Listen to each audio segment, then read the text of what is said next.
TikTok filing a complaint earlier this week challenging the Trump administration's effort to ban the platform in the United States. TikTok now has 78 more days until its deadline to sell or spin off its business in the U.S., according to an executive order.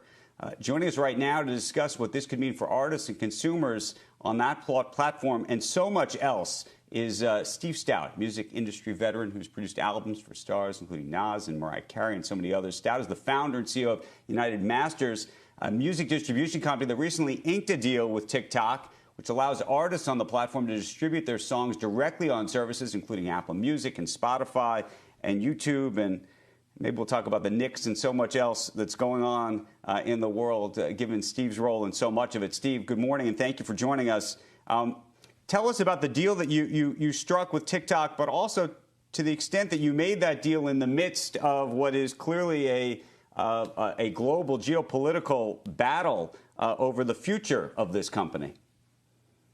Well, Andrew, first of all, thanks for having me on the show. First of all, it was in getting this deal signed, I think it was a great sign for artists and creators around the world. During this pandemic, this is their livelihoods. These artists, they're small businesses, and they make their livelihoods starting off of TikTok and then using that to create different alternative revenue streams. So having this opportunity to broaden our company across the globe with TikTok as a partner has been fantastic. And just to be clear, effectively what it means is that artists who start on TikTok effectively stay on TikTok. They own their own master, so they're not going to a recording company, and they get the licensing fees directly through your company, and they do it all, one touch effectively on the app. What does it mean long term, though, for the big record companies? What is the role of a record company in the future if you succeed? Nah, man, we built a record company in your pocket. I think the legacy record companies have to turn and morph into different industries. Mark Andreessen wrote, software eats the world, or tech eats the world. And music is one of those things. You don't need to go to a record store anymore. Radio matters less than ever. And I think that the record companies don't have the hold that they used to have on the artists traditionally. And artists are finding their audiences on their own. They don't need a record company to help them find an audience any longer. And that's where United Masters comes in to make it easy for these artists. Steve, did you have any concerns, though, about making a partnership with TikTok, despite its growth and how hot it is in terms of the user base? There's clearly lots of security and privacy concerns around this company and around its ownership in China. Listen, I've worked with Kevin Mayer, the CEO, the recently announced CEO. He's a very good friend and a great leader. The work he's done has been phenomenal, and I trust Kevin. In my history of working with Kevin, he's done nothing but great things, and I can't get caught up in that side of it. TikTok is a powerhouse and a global powerhouse.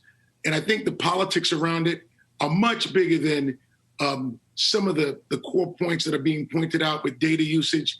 There's a China-American thing that has to be worked out politically. And I think they're just getting caught in the crossfires of that, which is probably why they filed a lawsuit against the government. Hey, Melissa, I think you've got a question for Steve.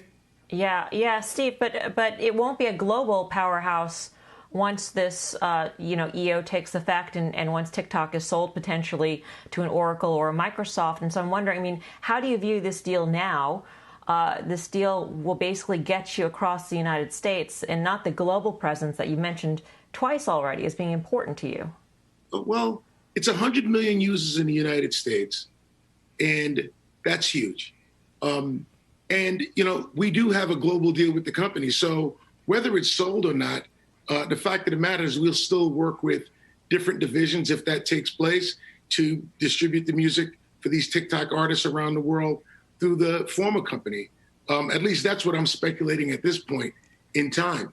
It's very hard, as you can imagine, as they're going through this transition to figure out what's going to be the who's going to hold the company and how that's all going to work out. But we do know that from the top of the company, we've gotten the blessing to move forward, and that's exactly why we entered the deal. If it was an opportunity where the deal would be broken apart.